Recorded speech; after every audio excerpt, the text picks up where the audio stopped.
Welcome to Dome Theory 101. Welcome back, Wes Goldberg, to the show for one of these mini series. And I love these. Love to podcast between them. Love when it's between the two teams that faced off in the East Finals last year. And it lived up to the hype last night. Good national TV showcase between these two teams, even though Jimmy Butler sat. It was a rock fight for most of it, back and forth scoring. High flying affair. It was really good basketball, I thought. And the Heat, to their credit, looked like they could hang with the Celtics offensively for much of this one. So I'll give them credit. I think they're starting to dig themselves out a little bit of a hole early this season. And Eric Spoelstra sounded pretty encouraged by what he's starting to see from this group as well. You get some younger guys starting to emerge in some Heat fashion. So last time we talked, Wes, I was down in Miami. Things seem pretty dire, and it did kind of get off to that start this season for them, but it seems like things are turning around slowly, at least there. A little bit, right? I don't. You got to feel good about how they played against the Celtics last night. If you're the Heat, if you're a Heat fan, just because of how well. Look, the Heat don't shoot like that. No team shoots like that. Even the Celtics being the best shooting team in the league, they're not shooting almost 55% overall and 49% from 3-point range every single night. So both teams just had it in them. But it's more expected to get a night like that from Boston than it is Miami, at least offensively. So the fact that they just stepped up and just sort of met the moment in that way speaks to the resolve that has been characteristic of this team. If they're not as talented as their opponent every single night, they do have that, right? And that's something that they can control, and they show up every game. There's something to be said about that over the course of a regular season. But yeah, they're getting Jimmy Butler back, expected to be back for Friday night's game. Victor Oladipo started practicing fully for the first time all season, so there's some signs that he could be returning pretty soon. And all of a sudden, this team is getting a little bit healthier. Tyler Hero is back. Kyle Lowry looks to be like in good shape, unlike he did at the beginning of the year. So, there are things that you like. They're trending in the right direction. I think they're back in the top 10 in defensive rating, which is good, which is really good news for them after being, I think, as low as 20 earlier in the season. So things are trending in the right direction. I just don't know what that means and where it is that this team is currently constructed is really going. But this is also a team that was 4 games below 500. So getting above the 500 mark and getting back into that mix of being a solid playoff team, that should be at least the goal now that guys are coming back. Yeah, from the Celtics perspective, they're probably a team you don't want to see if you don't have to during that playoff run because they're just the kind of team that's going to extend that series. But from the Heat standpoint of things, like you say, that might be the best you can expect from this group as it looks right now. I'm not expecting Victor Oladipo to come back and change things drastically. He certainly didn't last year once he got going, and all these other guys in the mix here. Like it looks like you know what you have if you're the Heat, and that's the tricky thing because yeah, they can look back on that run last year and say, all right, we were 3 from making the finals, and who knows what happens when we get there against where they were banged up. Maybe if we're healthy this time around, you can go out there and win the East. We've beaten the Celtics, we've beaten the Bucks in past years, but those teams seem like they're a little bit in the rearview mirror now, and it feels like the Bucks and Celtics have just reached a different stratosphere that this Heat team might not be on par with. Now they could be. I won't rule that out, but I don't think they are. Yeah, look, Bam is definitely taking a leap this year. He's been more aggressive with his shot on offense. He's averaging the most points per game that he has all season or his entire career. He seems just to be more decisive on that end, getting to his spots. He actually knows where his spots are now. So he's definitely taken a leap on offense. Tyler Hero has gotten better as a playmaker. So there's like internal growth things that you like and that this team pointed to. Um, Going into the season, things that they needed to improve. And those things are clicking. Like those things are hitting. Caleb Martin has found his voice as a power forward in this kind of weird alignment that they've got set up for him.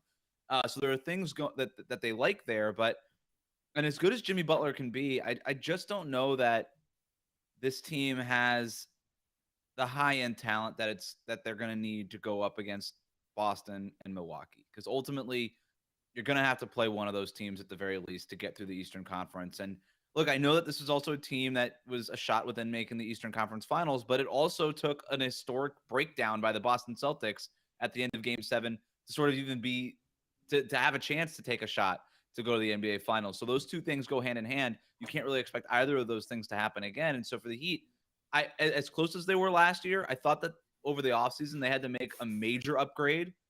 And I think they did too, based on their actions, like not getting hard capped, keeping all their assets, not using them on little minor rotation guys, and still holding on their assets for a big star.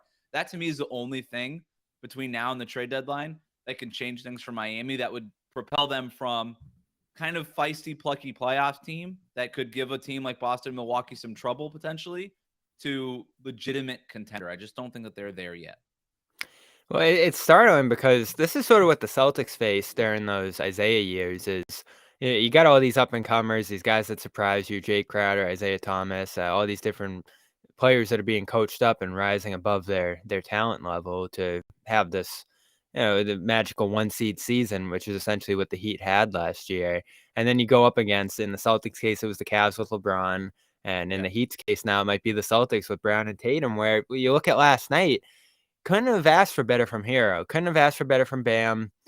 Couldn't have asked much better from Lowry or any of the guys, really. They played a phenomenal game, but they're just unable to stop Tatum, and he's out there just getting whatever he wants. Another one that you can stack up there with his 25 best games, probably 49 points, 12 free throw attempts, 8 of 12 from 3. It was just silly.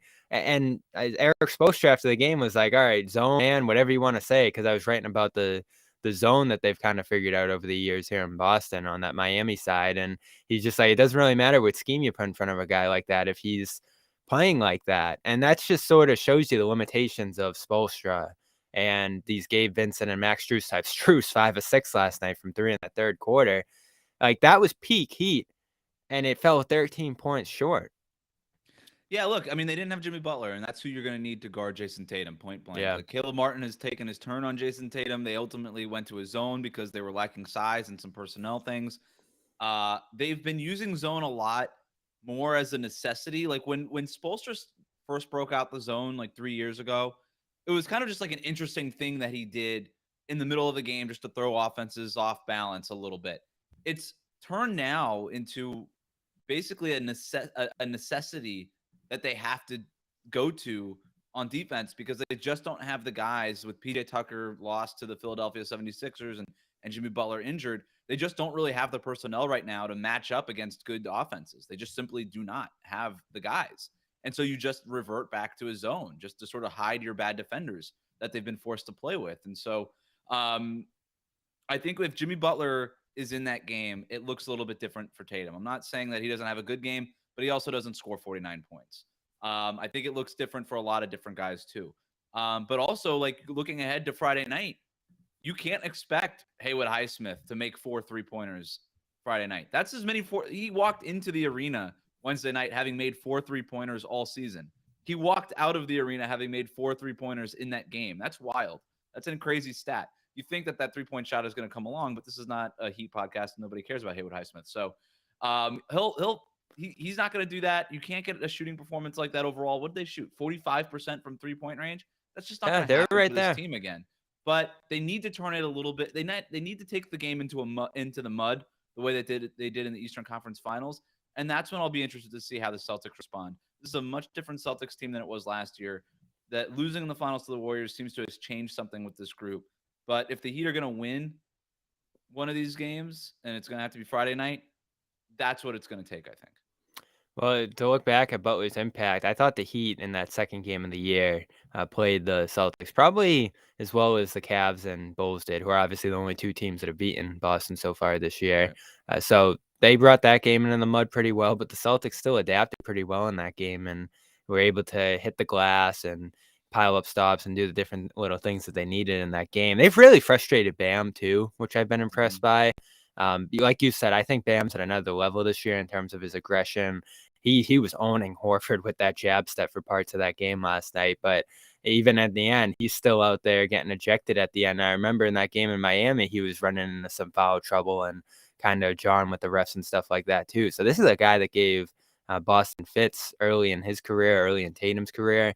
And to see him, I don't want to say neutralized, but frustrated in this matchup, I think says a lot about where these two teams have kind of gone since that East Finals. Like, I'll throw a football analogy out there of like Brady and the Ravens. Like there were all those years where Brady just hit a wall against those teams. And then he finally figured them out one year, and the Ravens were just kind of never an issue for him again. After that, he was just ripping off all those Super Bowls. I don't know where this is going to go, but so much of it's on Butler, right? Yeah. And like, To your point though on that, I like the analogy, but you can even stay in the NBA and say the same thing about the Milwaukee Bucks, right?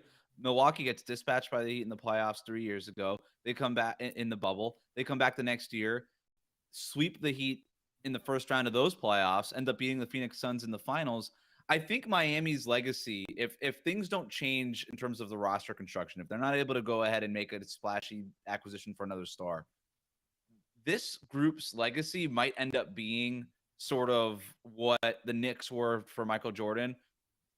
They might be what that was for Giannis and for Tatum, for both of those guys. And we might be right now witnessing in the Eastern Conference a great rivalry between Boston and Milwaukee sort of starting to unfold, where it's just these two teams year in and year out sort of battling for the number one spot in the Eastern Conference and the right to represent it in the NBA Finals.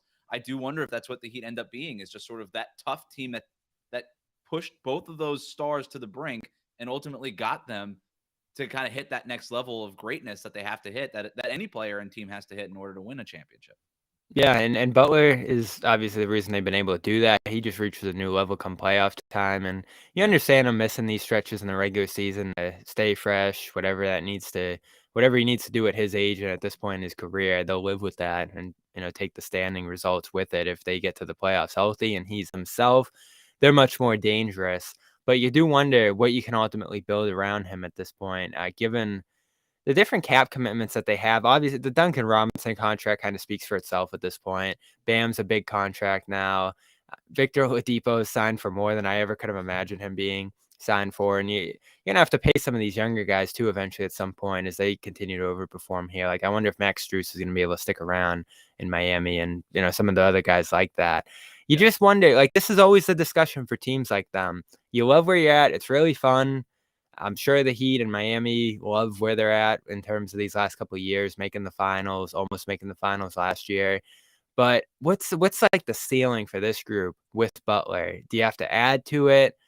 Can they continue to just develop young guys and grow into something a little naturally? It feels like Butler's a little old for that. Bam obviously is on the younger side of things. Like I'm just wondering how this group's gonna kind of metamorphosize over the next couple of years here. Like, are they gonna keep pointing up? Or are they gonna have to kind of take a step back here to take a step forward? That's the big question, right? And I think this is the final kind of season of whatever version of the Heat this is. Not to say that Jimmy Butler won't be a part of it going forward, but look, this is a team that wants to find a star. They've made that so clear in their offseason moves. If they really thought they were a shot away from making the NBA Finals, they would have had an offseason like the 76ers did, right? Where you're just making little tweaks. PJ Tucker, the Anthony Melton. You're like, the hell with the hard cap. Let's do it. We don't need first round picks. Let's trade them because we're so close. We just need these little pieces to put us over the hump. The Heat did not act like that. The Heat acted like they were further away than what happened last year. And so they approached it saying, we need Kevin Durant. We need Donovan Mitchell. We need another star next to Jimmy Butler.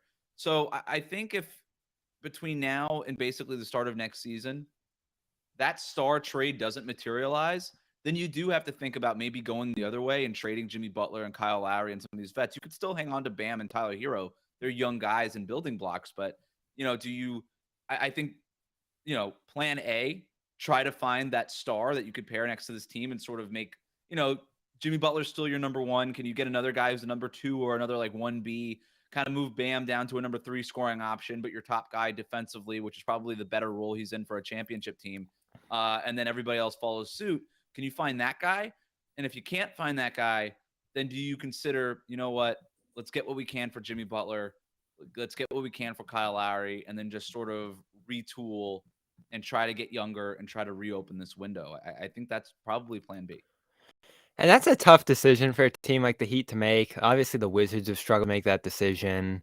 There's a number of teams that are still in the middle of the league. The Blazers, to some degree, are still kind of sitting in that spot where you could probably get a haul for these stars and going, not necessarily tanking, but just piling up picks, selling your guys off, that puts you in such a great position now. You look at the Jazz, like, I'm not saying the Jazz are gonna be winning a championship anytime soon, but that Minnesota trade already looks so good for them. They've already Yeah. found a new coach that looks amazing, and these different pieces that they might be able to integrate into whatever the next version of their team is, and you have so many options when you get all those picks, and you're quickly assembling young players if you're drafting well in that case. The Thunder look like they're on their way. The Jazz, it's just tough for the Heat and teams like that to kind of swallow their pride and say, all right, we're going to take these couple seasons off, step back, pile up these picks, and do what we need to do here, especially when there's no certainty that that direction's going to work. Yeah, and Pat Riley's never done that, right? You could make the exception one time. He did it in the season before LeBron was a free agent, but there was a bunch of teams sort of aiming towards trying to get LeBron as a free agent, and he wasn't even tanking. It was just keeping like just getting rid of like long-term contracts. The Heat didn't necessarily tank that year, even though they were worse than people expected because they had a bunch of injuries. But whatever. The only other time they ever picked a guy in the top 5 that really made any difference for them was Dwayne Wade, and the only reason they got Dwayne Wade was because Alonzo Mourning had the kidney issue, and then the Heat had to turn around and just figure out how to play a full season. Like, it was just been sort of weird things that have happened that have led the Heat to those moments, and so of getting those kinds of star players. But routinely, Pat Riley has always said, you know what, I'm going to go get the guy and just kind of put us in the conversation or just in the mix. And if one thing breaks our way, we're in the NBA Finals, and once you're in the finals, who knows what can happen? And look, they were a shot away from making the finals last year. It would have been their second time in 3 seasons. They lost to the Lakers in the finals 3 years ago. But I have a hard time seeing this team doing the Utah Jazz thing. They've never No, done it. yeah. Pat Riley wants to leave this team in a great position. I do wonder what that looks like for him. What does a great position look like? Does that mean coming off of a championship with a veteran team that doesn't have much of a window left? Or does it mean Bam Adebayo is defensive player of the year caliber every single year? Tyler Hero is one of the best scorers in the league. We got one other guy and a bunch of picks to sort of build around them. Is that a great position? I don't know, but I just don't see this team being so bad that they end up being like one of the worst 4 teams in the league and a chance to get the number 1 pick in the lottery. I just don't see them going that bad. No, it's hard to do that too. I mean, the Jazz tried, and they're struggling to do it right now, actually bottoming out. So it's to some degree finding the right trade to get years and years of picks, and you could probably potentially do that for Butler, depending on who's looking for a star of his caliber. And he's not necessarily Rudy or Mitchell, so there'd probably be some difficulty moving him for that level of a price. But Right. that route is more foolproof than I think a lot of teams give it credit for right now. Like, it's almost being underutilized, it feels like, in the league. Acquiring all those future picks, stacking up young players, and there's just so much talent coming in the league year in and year out that it can get you back in a good position pretty fast. But there is the Rockets, who are just sitting there in like this really dreary position where like no one's even aware that they exist, and it doesn't look like they have much direction, even though they just bought them out for 2 years. So that's the risk in it, is you become completely irrelevant, and all of a sudden FTX or whatever they're going to call that arena soon is completely empty. Well, look, you've got some stars in limbo across the league, right? Like, you've got Jimmy Butler, who's a star in limbo. You've got Damian Lillard, who you referenced earlier. Portland Trailblazers, kind of fun, plucky team, but not a championship contender by any stretch. He's sort of in limbo. Luka Doncic right now. Like, who's the second best player on the Dallas Mavericks? He's a little bit in limbo too, despite A little him being bit. so young. Bradley Beal's in that position Bradley too. Beal. It just, if you're an NBA fan, wouldn't you just love to be like, hey, just put all these guys together on a team and let them go make a run? But maybe there's something there where one of them can move and join forces with, maybe it's Damian Lillard and Jimmy Butler together, or Luka Doncic with Jimmy Butler, or something like that. Bradley Beal with Jimmy Butler in Miami. Who Well, knows? But that's the advantage Miami still has, is if yeah, something like that happens, Miami's the place to go. So that's what they can always rest I keep saying like themselves that on. Bradley Beal has a no trade clause, and I keep saying just call it the only anywhere nowhere else but Miami clause is what I keep calling it, because there's been some stuff back and forth with them over the last few years, and I just wonder if Beal does finally decide he wants to get moved, does he try to get his way to Miami? I know the Lakers have been thinking that they're in the running for that, but whatever. But the other like what if Portland offered? Let's say this year goes south for the Heat, like first round exit, second round exit, and it's just sort of clear that they just don't have the gas anymore. Like, and Portland calls over the summer, and Damian Lillard keeps swearing his loyalty to Portland up and down. They're not trading him. They're trying to pair somebody with Damian Lillard not moving on from him. And Portland calls Miami and they offer Jeremy Grant, Anthony Simons, and whatever it would take, 2 first-round picks, 3 swaps, whatever it takes, picks-wise. If you're the Heat, do you say yes to that? Because now you're not bottoming out necessarily. You're getting 2 good players, a nice young one in Anthony Simons, and you're getting those picks. That's still a playoff team if you put those guys next to Tyler Hero and Bam Adebayo. I don't know. I wonder. I'm not advocating they do it. I'm just curious, like in a moment of truth, what Pat Riley would actually do in that kind of situation. That's what I'm talking about, because that can go way better than you expect. Look at the Pacers right now, and they don't have picks lined up, which was what made that Sabonis Halliburton trade that we actually talked about on here last episode. A little more fair is that no picks change hands. You trade a, I guess, franchise piece in Sabonis for a young guy in Halliburton that Indiana really liked, but he's driving so much success right away that you feel really good about that if you're Indiana, because you found that next guy that you have control of. And Simons could be that guy. I don't like Simons as much as Halliburton, but you can't rule it out if he all of a sudden is in control of his own team and there's good pieces and structure around him. All of a sudden, you're talking about a guy like that who is locked up now on a big deal, being the next guy you build around, who's younger, who's going to be around longer, who's a little bit more sustainable. That's what I'm talking about. Like, there's just so much good young talent now that route is almost a little underutilized because it's a little scary and uncertain. Like, you have this team right now that has been good. You don't want to think of anything else but the potential that group could go up here.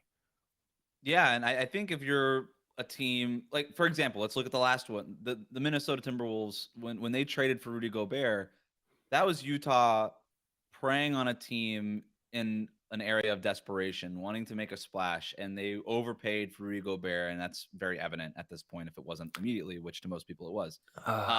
And so that's sort of what we're talking about. Like, Dallas could panic with Luka and say, hey, he's up for an extension. We got to convince him to stay here, just like we went through with Giannis 3 years ago. Milwaukee ends up doing what? They go out and trade a bunch of draft picks for Jrue Holiday. Did they overpay for Jrue Holiday? Yeah. In a vacuum, that was an overpay.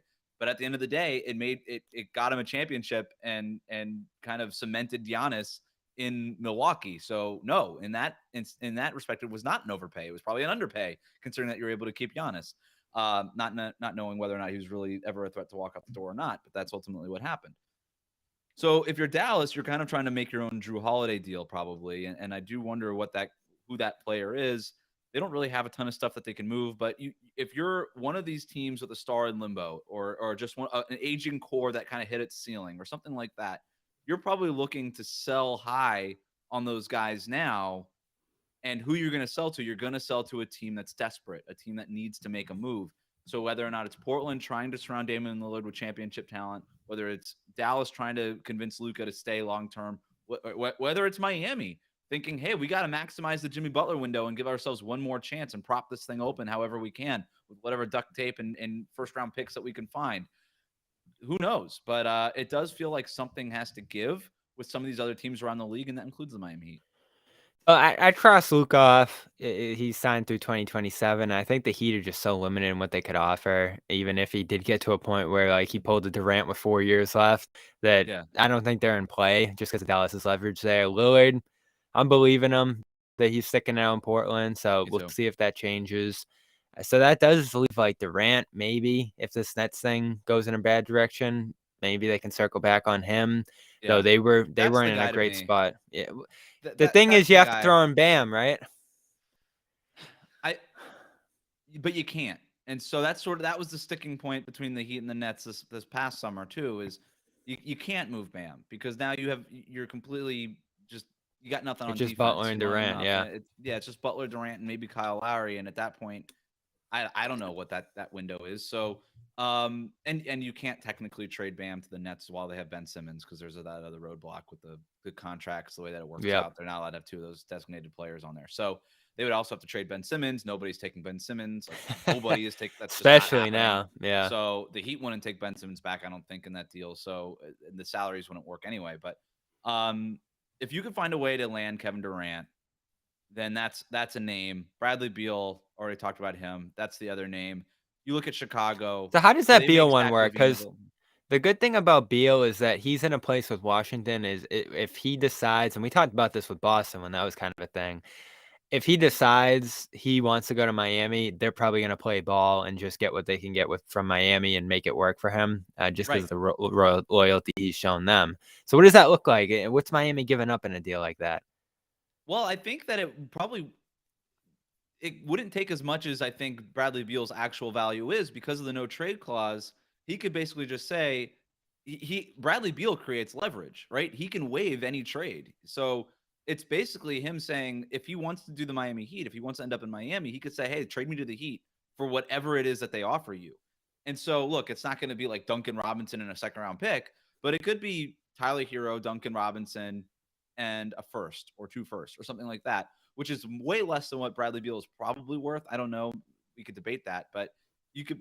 There is some leverage that could be created there, where the Heat can almost have like a Jimmy Butler kind of situation on their hands, where you basically are getting Jimmy Butler for 15 cents on the dollar, and I think that would probably be their hope because if you can swing that kind of deal, this is already sort of a thin Heat roster. You can't really afford to give up a ton. That's what kind of stopped them from getting Durant and Donovan Mitchell in the first place was that what you would have to give up, what your return is wouldn't make you a championship contender because you would be so thin. So I think that would be the idea for the Heat. That to me is probably their best case scenario, but that's all speculation. You don't know if it's going to happen. So who And I knows? like this. I like the sound of that. It depends where Beal's going. He's had such a weird year, and I know he's coming off the injury, but seeing him a couple of times in Boston so far, he gets going late in the games. They're really behind, and it's tough to judge watching the Celtics every night because they're just so dominant and they're mowing over all these teams. It's really tough to get a gauge of like where other groups are in the ladder. They've been solid. They were a top 10 defense. They're looking like they'll be a playoff team. But Beal, to me, you still wonder what direction he's pointing in as he starts to make 40-50 million dollars a year Right. here into this next contract. But if you are taking that road of the two we talked about here, that probably is the guy you're waiting on. I know Zach Lowe threw his name out there too when it came to Miami. So that'll be over the summer. Heroes got that poison pill. Tough to do anything in season with this group. And like you said, this is kind of a year for Miami where they're just feeling it out and looking at where they're going next. Let's circle back on the Celtics. It's tough for me to get much analysis from my guests here other than this team's just a monster and they're going to kill everybody and Yeah. roll to a championship the way they're looking right now. Is that what we're looking at with this group? Because every night they come out and shoot 40-50% from three, 20-30 assists, balls flying everywhere. Tatum has 30-40, Brown has 20-30. And even though they're reliant on the three-point team, like no team really has been in history, they ride it to win after win after win. They've scored 120 in like 3-4 straight games now. They're playing some tougher competition. I don't even know what to say at this point with this group. It's just Yeah. insane how this team that had so much stagnancy issues, even in that Miami series last year, is maybe the greatest offensive team ever to start a year. Yeah, and you look at the way that they lost to the Warriors and what they were able to take away from that in terms of the ball movement and the screening and stuff like that, and it's completely transformed their offense. And give credit to Joe Mazzulla too with that, I guess too. But it has to start with Jason Tatum. What's really impressed me about Tatum this year is he's just transformed. So he's obviously a great 30-point per game scorer still, and has taken it to another level in terms of efficiency this year. But he's making his teammates better in a way that he never had before. He's a better passer, but he's also a really good screener. He's so quick to set screens for teammates and things like that. And you can't help but think that he watched Steph Curry do that for the Warriors because Steph is one of the most willing screeners in the NBA too, in terms of high level scorers. And you kind of get the sense that he took that and said, "I'm going to adopt that. I'm going to I'm going to apply that to what I have on my team in Boston." And that's exactly what he's done. And you look at the way that the NBA is trending, and the more guys that you could put on the court who can score, handle the ball, but also can move and play make and screen for each other and find each other with passes and sort of read and react and not have to rely on set plays and things like that. That's where the NBA is going. You look at how the Utah Jazz had success earlier in the year. It was like defensively they've fallen off a cliff, but offensively they were so hot because you just had five guys who could shoot and handle the ball and just knew Yeah. how to interact with each other. It was kind of a young veteran team that had been in the league for a little while. Um, and that's sort of where I think things are going. I think the Celtics are uniquely poised or in position to take advantage of that and sort of lead that new trend the way that the Warriors were like in 2014, 2015, half a decade ago. The only thing I would say is there's that other guy in the Eastern Conference named Giannis, and he is such a singular force that I don't think that we're at the point now where we're watching Boston sort of roll through the league. I think it really is going to be Boston, Milwaukee. I think if you polled most people, they'd probably be split between who's going to come out of the East between Boston and Milwaukee. Chris Middleton's going to come back Friday night, it sounds like. I'm really interested to see what it looks like for them at that point. They really need him in the half court offense. And then for Boston, what does it look like when Robert Williams comes back? He's kind of him and Horford are your best answers for Giannis.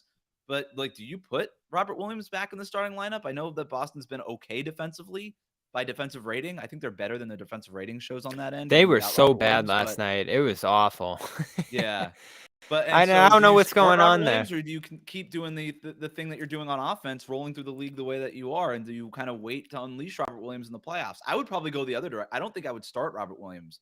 I think I would just keep doing what you're doing and then just sort of slowly let him work in. And then if you do see Giannis in the playoffs, just sort of like that's Robert Williams's role for this entire season, is just to help guard Giannis in the playoffs. Other than that, they don't really need him right now. So I don't know. I'll be interested to see what happens when both these guys come back.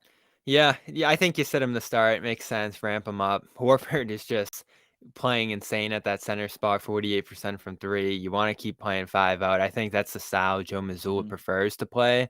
So there's nothing wrong with making Luke Cornett, Robert Williams off the bench. Like, that's just going to be an immediate upgrade. You can have him thrive in low dosage minutes. That's actually how he started his career in 2021, playing off the bench behind Tice. They had this absurd plus minus when he came off the bench in that role. So I don't think you heard it all by moving to that 2 center spot. And Horford's been playing a lot of minutes, so any amount that he can take off at Horford's plate is going to be good for them. But overall, they will have that stylistic choice, because every time they talk and you bring up the defense, it's when Rob comes back, that'll help. But he'll probably need to be out there with the regulars playing consistently to have that kind of impact on them defensively, because this defense is weird. I guess when you're flying up and down the floor, it's going to naturally hurt your defense a little bit. They don't force a lot of turnovers either. So that's been a difference from last year, but I don't really have a good feel for what's going on with this defense. Last night, they had a couple of games there where it looked better, and then last night, Hero and Bam were just kind of putting the guards behind them in the pick and roll every time and scoring at will. Not enough to keep up with Boston's offense, but that's the one thing you look at if they do get into a series with the Bucks, or even someone out west who emerges as a power. That's when you start to question whether they're actually a championship team, is if they can get back to that level defensively. Yeah, I mean, I watched the Celtics, and I don't think they're that bad defensively. I just think that they don't have to be good, and that's in the regular season. If you don't have to be good defensively, you just aren't. You know, when you had the Kobe and Shaq Lakers, those teams were like, there was that one year where they were like 20th in defensive rating or something like that, and then they got into the playoffs and started playing defense all of a sudden, and they were awesome. That happened the last year for the Miami Heat, 2014. LeBron, D Wade, Chris Bosh. They were like 15th in defensive rating or something like that. And then the playoffs rolled around, and then they were awesome defensively again. I just think with this team, if you don't have to get stops, like, what NBA player wants to get stops? Like, there's not a lot of them, you know? So that might just be what it is. I mean, that little stretch where the Heat scored 8 straight in the first quarter, it looked like they just weren't getting on guys for their shot release. No, there's definitely some of that too. You know, I think when you're playing 5 out and you're playing that pace, stuff is just going to get by you. There's going to be cracks when you're kind of playing that style. But, you know, like I said, it'll be interesting to see what happens when Robert Williams comes back, and some of these guys have to lock in a little bit. But I still have confidence in those guys. Like, you think about the personnel. Tatum's a really good defender. Brown is a really good defender. Marcus Smart's a really good defender. Derek White's okay. I think he's a little overrated, but he's fine on defense. Al Horford is a really good defender. Like, there's no reason why, if they had to get a stop, they couldn't get a stop. And to your point on the lineup thing, how can you sit White right now with what he's doing? Right. That's really what's taken them to a different stratosphere, his shooting to start this year. And you're going to wonder what happens when, Horford's not going to shoot 50% from 3 all year. White's not going to shoot 45%. Some of the numbers are just astronomical right now. But I guess when you're open, and I think they're like top 5 in wide open threes, you can shoot a pretty high percentage across the board out there. And that's what Grant's doing. That's what Smart did this month. And Brogdon, it's just ridiculous how much spacing and versatility they have. And Rob's just going to add another layer to that. So we'll keep an eye on the Celtics over here. Wes, continue to have you covered on the Heat with Locked On Heat. Heat. There's a new episode out now. You can read them over on his Twitter page every time he's putting out work at WC Goldberg. Been great having you here a couple times on the show, Wes, and I think I'll be back down in Miami on January. At least I Good for you. really hope I am. Good times, bud. Thanks for having me.